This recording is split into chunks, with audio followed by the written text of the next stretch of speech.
Today we're here with Donna Flood. I'm Murray, and this is Jeff. This is On Location. Okay, well, Donna, thanks for coming today. Thanks for having me. I'm really excited to be here, and always a pleasure to spend time with you two. Thanks. It's been fun. Right now, she's the executive director at Palliative Care. Hospice Care Society, Care in Prince George. Yeah. And so we'd love to hear more about that and some stories. Maybe we'll leave that for after we get to know you a little bit more. So, like, where are you from? Maybe tell us your life a little bit. You want to know about the life? Okay. I share that a lot because actually it's one of those, again, going through that open door where you're not quite sure. Yeah. So born and bred in Oakville outside of Toronto, right? So that's where I grew up and became a nurse. That's what I am by profession. So I was just looking, it's like 43 years. So that's a long time. So, but started out in Sick Kids in Toronto, which was great. It was a great nursing experience. And again, a million stories and miracles that happened there, right? Where did you work in? What unit did you work in? Well, I worked in a couple of different ones. I did the burns unit, which is unbelievably harsh and hard. Life-changing like that, people coming in. Yeah, and when it's a kid, it was tough. And when you care for a kid, and I think it's probably what allows me to do what I do now, is you're not just caring for the kid, you're caring for those people, the parents, the families, and that you never just see one patient in a bed.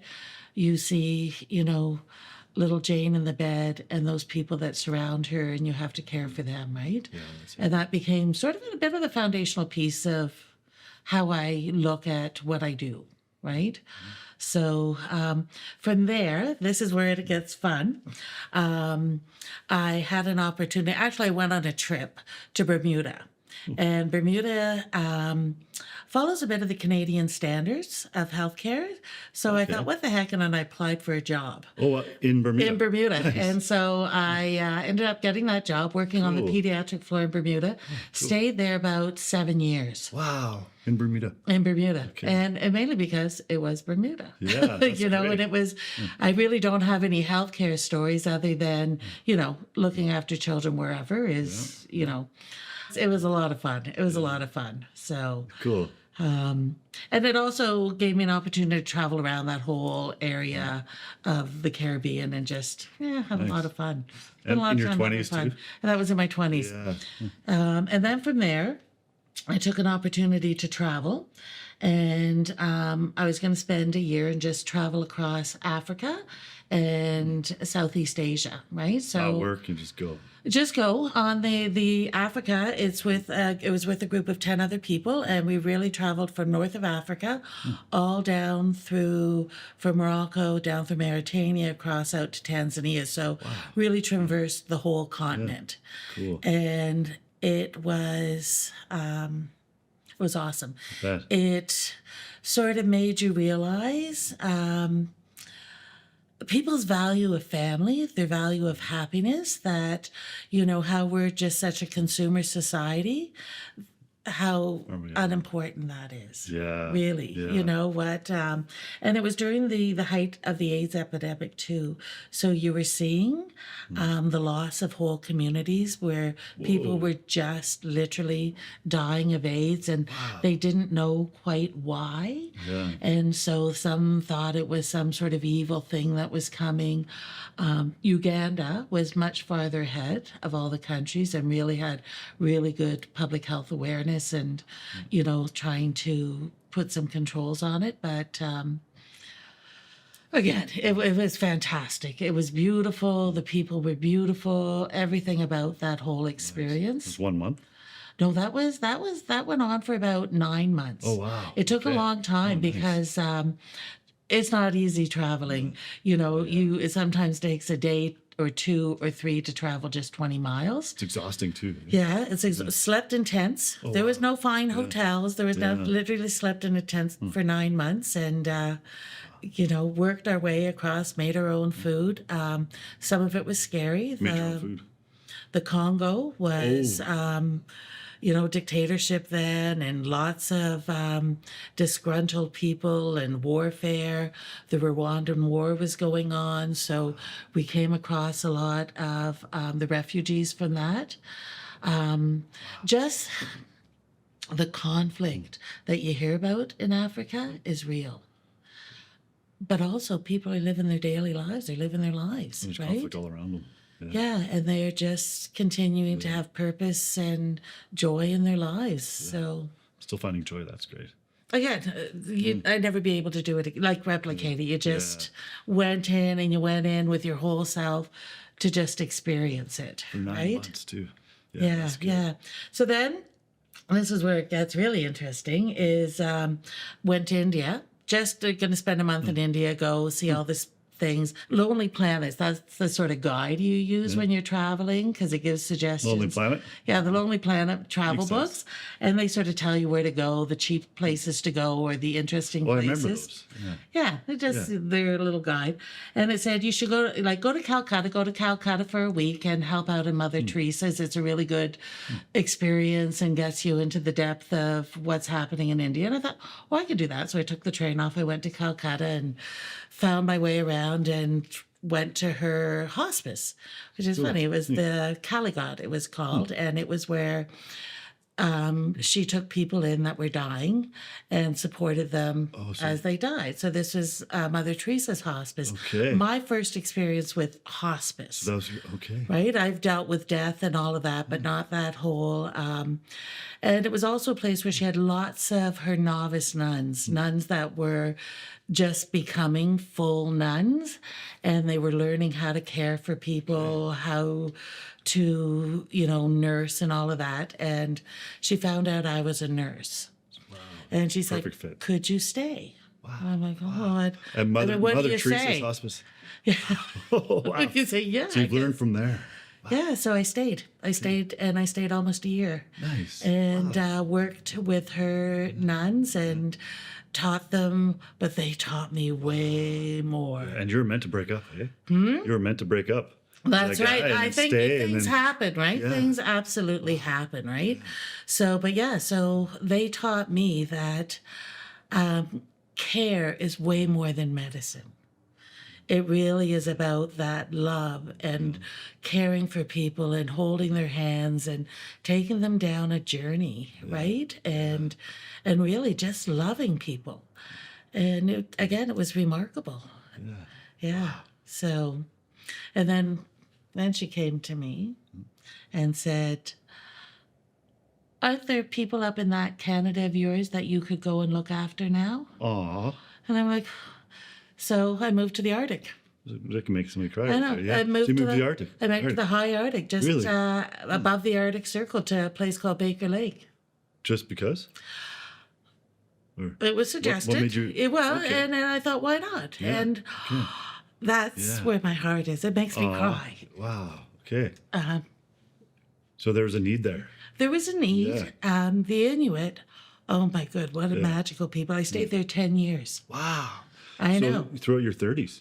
Yeah. So, through my 30s. And there is no physicians, there's no hospital, there's only the nurse. So I delivered the babies, fixed their arms, sutured them, closed their eyes when they died. It was the best nursing job ever.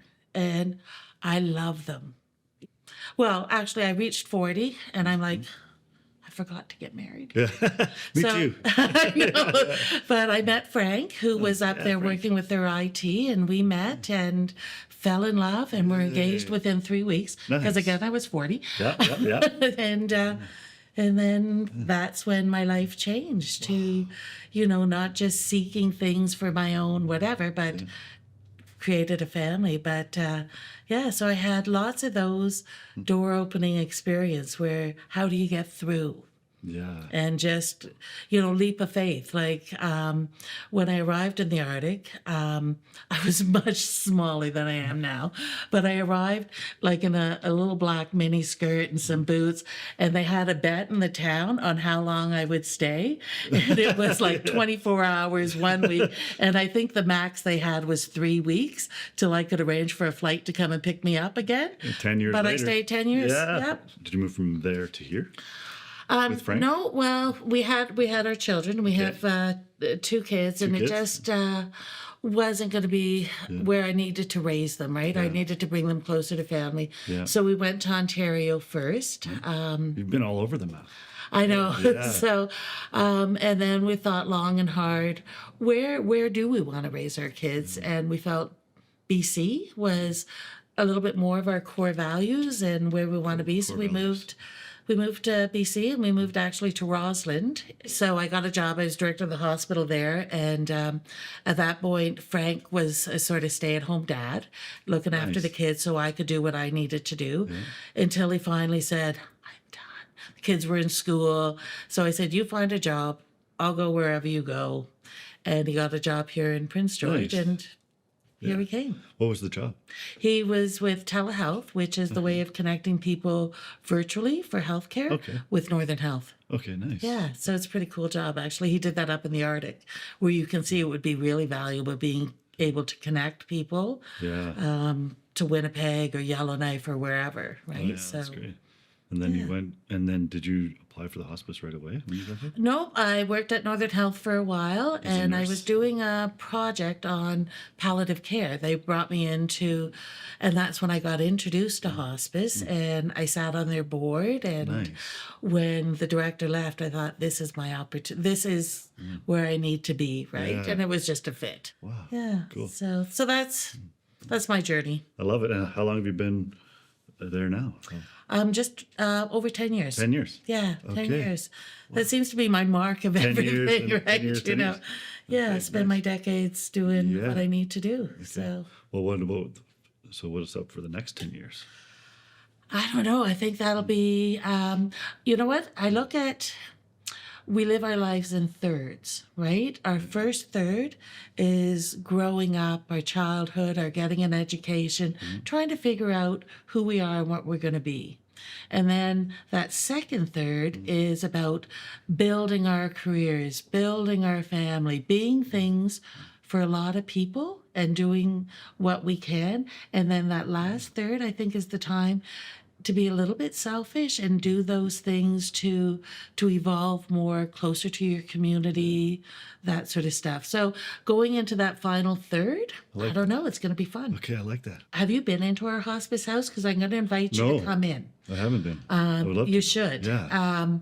Because when you hear about what we do, we look after people that are dying, kind of sounds a little bit doom and gloomish. Yeah, it does, yeah. You know what? You walk through those doors and it's beautiful and it's bright comforting, and it's loving. joyful. Yay. And the staff I have, they're wonderful nurses and caregivers, but they're wonderful people first. They carry their hearts on their sleeve. They have no problem just hugging and loving people. And so when they say, what's the difference about hospice? The hospice is the hearts of those people that care for people. One thing that's, I heard you on the radio, I believe you said, no matter the like, even if somebody's poor, they can still have a hospice. Yeah, there's no barrier to hospice care. One of the big things I try to get across, we are not Northern Health. We're independent. Everything we do is because of our community and the money we raise through the community. So if you come to our grief programs or our caregiver programs, there's no charge. You come and we care for you. There's no barrier. That's and amazing. one of the things, you don't have to have your person die at hospice to come to our grief groups. It's for anybody and everybody in the community. Oh, that's Young, great. old, children, anybody is welcome. And we have something that will fit for you. Wow. And then in our house, the government puts a stipend on, but we waive that most of the time. If you can't afford it, it is not, a reason not to come. And then our home hospice, which we're a little proud of, we're very proud of. Home hospice. So Home people go to hospice. That's if we were finding people were choosing to die at home, and then for some reason a crisis happened. They ended up in a hospital, dying in the hallway, and their caregivers were devastated. Yeah. So my staff were like, should we? Could we? And of course. So we developed home hospice. It's cool. And so people that choose to die at home, our nurse goes in, our caregiver goes in, our grief support, we have a team, and we're available to them 24 hours a day. So if that crisis does happen, we're there. There's no money coming from the Ministry of Health or from Northern Health for this. This is because the community trusts us and believes in us. And and my staff said, what if we can't fundraise? And I'll say that's when the community no longer needs us, right? So as long as they need us and trust us and want this work, they will support us. Wow. So fundraising is a huge part of what you do. Yeah, it's a big, I'd say it takes up probably maybe 60% of my time. Oh, wow. I have one fundraising girl. That's it. So when you look at, foundations and places that all they do is fundraise, they have a whole team. I have one. Wow. And what people don't realize is they see me out fundraising. My job is actually service, hospice house programs, So you're doing home both. hospice, but we fundraise because we have to fundraise. Yeah. Wow. So, I'm assuming you give a lot of your time. yeah, and you know what? It's one of those things that people don't realize that when you're in a not-for-profit and a lead, your family is also part of that. My husband does a lot. My kids do a lot. They're all part of it. They're okay when mom's not home until 10 or, it's just what we do. And because I expect the community to support me, I support the community a lot too, because I can't ask without giving, right? So Yeah, fair enough. fundraisers, and that's what the community needs, don't bring in a lot of direct money. What they do is they bring a lot of awareness. And then what it does is it converts people into donors and stuff like that. Once you hear our story, then it becomes part of someone that's connected to us. When we do a fundraiser, a lot of it is about raising the awareness, getting a room full of people so we can tell our story and you can learn of what we do. And it's also a fun thing to do as a party. It is comforting knowing if I don't make it in my path, I won't be rich and I won't be able to provide care for myself while I'm old. Yeah, So and you know that- what? That 1/3, that last third, that's the important one you want to have. You want to have the fitness, the competency, and the resources so you can do it, whatever that is. For some people, it may just be looking after their grandchildren and doing all of that and making sure they can have Sunday night dinners every night. For some people, it may be travel. It may be going full on into their hobbies. That's what I'm doing now. Yeah. Turning a hobby into a career. Well, you know what? What do they say? If you love what you do, you never really have to work. We're in the midst of developing a program to support people with dementia. And the Netherlands has this program. It's called the Green Farm for Dementia. So people, when they're early diagnosed, not in the late stages, but go and they support this farm and they work with the animals and they grow. So they live there and garden they work. and they live and they they cool. come for the day and spend the day and what they found is dementia as a disease has a steep slope downward, right? Okay. With this So wait a farm, what they do is what's called squaring the curve. Oh, so it they lessens live with dementia with a better quality of life and cognizance until near the end. So the end doesn't change, but their quality of life, because everything is steep about down. purpose and joy, right? So they get to go to this farm every day. So what we're thinking, we're not going to create a farm, but why not bring people on a journey where they're doing what they like to do? So we're going to start looking at having volunteers. So if someone has dementia and you love to golf and they love to golf, why not take someone out for an hour a week to golf? Why not take them up to those Douglas Gardens and garden for an hour? That's a good idea. Why don't we connect people that love to do someone with the dementia with the same love? And what we can do is create purpose and joy so that maybe it's not, and then their person that's caring for them at home gets a little bit of a break too. Yeah, that too. They can go and do what they need to do to maintain their strength. So we're just in the very, very beginning stages of this, and we're very grateful that Health Canada and University of British Columbia have provided us with some funds to create this. I've never been diagnosed, but I think I have ADHD because I'm always going, Me too. always thinking, Something. I can't sleep at night because then I got a new idea, but it's what, and then I have fantastic people that make these crazy thoughts into a reality. Come And fruition. that's what makes it work. It's not Donna Flood. It's a team of people that say, yes, we can. Yeah. Never know we can't. Yeah, I love it. Yes, we Yeah. yes we can. Yes, we can. In-house How we do it. care. You have a facility to care. You have a home, and then the dementia. I think Yeah. The last third of the life. Wow. Okay. Yeah, so that's what we're doing. I can't change the fact that someone's dying. That's someone Yeah. greater than me making that decision. Yeah. But I can make sure that the journey is as comfortable and compassionate and joyful, Which is amazing. as it can be. Yeah, there's people, I'll tell you, in the house, they have pajama parties. I have one woman, and I meet so many Pajama people that parties. were part of her pajama party, because I wasn't there then when this happened, but she decided every day she was going to have a girlfriend come and join her and have a pajama party every night. Nice. So she spent her time with all her girlfriends coming and going and just That's great. enjoying the night. And I keep saying this Joy. word over and over, but joy. How do you Yeah. bring joy to people? Yeah. What does that look like? Yeah, so it's never scary. So I invite you to come Okay. Nice. and see our house. Thank you. I would love to. Yeah. So, Jeff, we're going. Yeah. Yeah. Sweet. I think for me, what's important to get across to people is just about sort of what we're talking about is being prepared. Yeah. Right? Yeah. And whether it's prepared for that last third of your life when you're not going to be as able Yeah. to support financially or whatever, but also what happens in the event you die tomorrow. Yeah. Are things in order? So we're in the midst of creating, or we have created this really amazing document. It's called Good to Go. And it's not for old Fitting. people. Old people are already ready. They've done their work.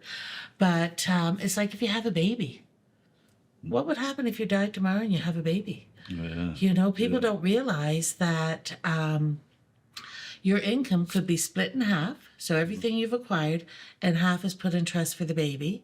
And so who's ever left may not have the resources, right? Yeah. Or if both of you go, who's going to raise your baby? And then it's going to be this fight of the in-laws, or this fight of people saying, no, I'm, so you really need to make these heavy decisions and say, if I die tomorrow, this is what I'd like to see happen, right? So it's not necessarily just about your finances. What about your pet, right? What's going to happen to your pet, or those things, or your debt? Sometimes, you have to figure out, how do you support that? So we're in the midst of turning this into an online document, so that it's forever evolving, so that you can start working on it in your 20s and it will be there in your 70s, 80s, or 90s, and share it with your children or the person, and you just keep changing.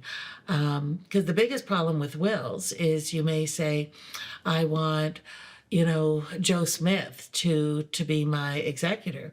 Well, that's your son-in-law that your daughter divorced about 5 years ago, and now it's still in your will, and you haven't changed it, right? Or the other thing people do is they'll do a joint bank account. It's just easy. My daughter and I, she can do everything for me or whatever. Then her and Joe Smith divorced. He now is entitled to half that bank account. So there's certain things people don't realize that could really affect them if they haven't put their thought to what it looks like, right? This will help avoid some horror stories. Yeah. It is. There are some, and so that's why we've prepared, so people can think about what it is they want, what's important, and really get, we worked with lawyers, expert lawyers, financiers, funeral companies, the seniors group, and the university to do, a whole research and evaluation of what you need at end of life. So it's not just a document Hospice did up. It's really, expert based on what you need. And what was nice, we got an academic paper made out of it. So I'm like published academic writer. You guys are making a difference. But to say that this is not just something that we did off the top of our, it's really important. And the other thing that's happening that's changed is no more funerals. No more, like once COVID happened, people, oh no, by choice, they don't want a funeral, they don't want a fuss. The fuss is important. Yeah. Even think like maybe my grandfather, he's really old and he died and he's been isolated for years and, you know, he just wants to die and go and no big fuss. But when you have that funeral, all of a sudden, family gets together, which is really important. It's a reason for everybody to get together. But you start hearing stories. You didn't know that maybe that old man that you visited happened to be Citizen of the Year, or he made a big impact on this person's lives, or he was the first. Those stories are lost. And when you have a funeral, you get to share all of those. Yeah. You get to really, so it's not really about him. It's about the family celebrating and learning and honoring him. And one thing I ask people, don't say no to funerals or celebrations. Even if it's just in your backyard garden where you get together, it doesn't have to be a whole big church service if that's not your thing, right? Yeah. It has to be about family getting together. We have less and less reasons with our family so far removed of getting together. So let's use that as an excuse to all come together, and then let's share stories. Yeah. When my dad died, I got to meet people I never met, but, you know, he wasn't someone I would say, you know, was a prankster. Well, I guess he was a prankster because people would tell me these stories of things he did. I'm like, that wasn't my dad. That's who my dad was to them. So I got to see the many sides of him. Right. Yeah. So, and that was, I never would have heard those if we didn't have the funeral. Yeah, that is important. You know? I haven't lost a loved one other than grandparents yet. Yeah. Nothing yeah. too close. It's going to be difficult, though. Ooh. Yeah. And, well, that's the thing. As you get older, that gap of loss changes, right? Because then it becomes a parent. Yeah. Or maybe a friend. Or a Yeah, sibling. friends. Too many friends, unfortunately. But no siblings or parents yet. Yeah. But when I used to go and come back once a year or twice a year, I'd notice my parents getting older. Yeah. And like their hands. And, Oh, let me tell you a story, though. Yeah. My mom's still alive. I'm so lucky. She's 94. She's a force. Nice. My parents are still healthy too. Yeah. But I noticed. She lives on her own. She's in her own condo. But this just tells you how vulnerable are. She lives on her own. She lives on her own. She's in her condo and stuff, but she does have help that comes in the morning to help her. And then we just started to get in somebody in the evening. And so she had hurt her back. So the person that comes in the evening warms us this little beanie heating thing for her, right? And warms it up in the microwave and then puts it in behind her and then goes and gets her a little cup of water or actually gets her tea. Nice. Her tea is twisted tea. She has her little twisted tea every Get night. a little buzz. Right? So, you know, Why not? 94, right? Yeah. So, so the other day, they did that for her, and then they left, and then she says, it smells really hot, and remember she's 94, so she's not moving fast. Looks behind her, it's on fire. The back of her couch and the pillows, and she's not moving quick, but she gets and she puts it on the ground, gets water, puts it out on her balcony, pours water on it. Oh, wow. You know, And it could 94. have been a disaster. Yeah. So the fire department came to Not funny, investigate, but funny. right?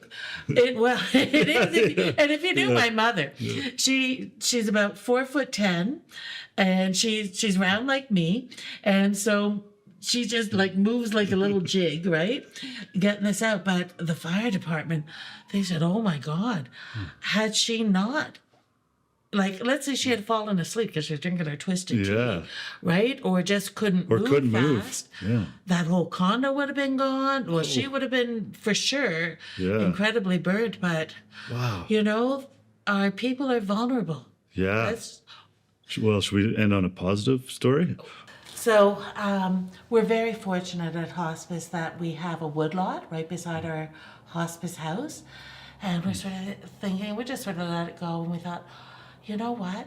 What a beautiful opportunity to create a space for people to just wander. And so Cedar School actually were the first ones that came and helped us make a path throughout so people could go and wander.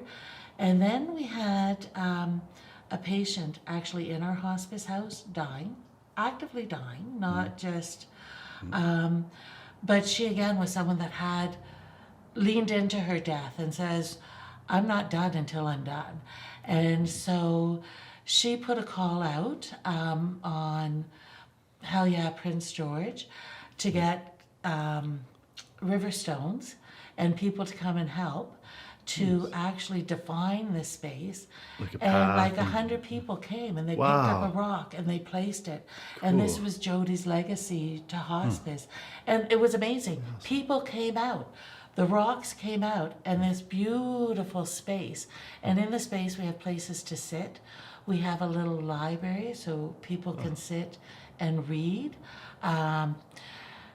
And it changes all year long, right? So you've got the spring and it starts to open up, and then the summer where it's full bloom, and it's a beautiful space. Neat. And when you enter it, I don't want to give too much away, but you have to experience. There's a door, only a door, that leads you into that space, and you go, you wander, you think, you leave, whatever. Then you leave and you close the door, and all of it is left behind. I like that. It's beautiful. You'll have to come when you come. Even now in the winter, the door and the space is beautiful. So I invite everyone who listens and is in Prince George, come to the back of our hospice and go through our door. Go It's through that beautiful. door. Lots of doors we go through in this lifetime. Yeah. And I'm looking forward to going Yeah. through that one. Yeah, Thanks. awesome. I like it. Good suggestion. I like it. Yeah. Well, I'll see you there soon. Thanks for being Yeah. there. Anyway, my pleasure. Yeah, you mine know me. too. I love Yeah. love to hear your story Yeah. and love to share mine. So Thanks, Donna. thank you. Ditto. Yeah. Thank you. Thank you.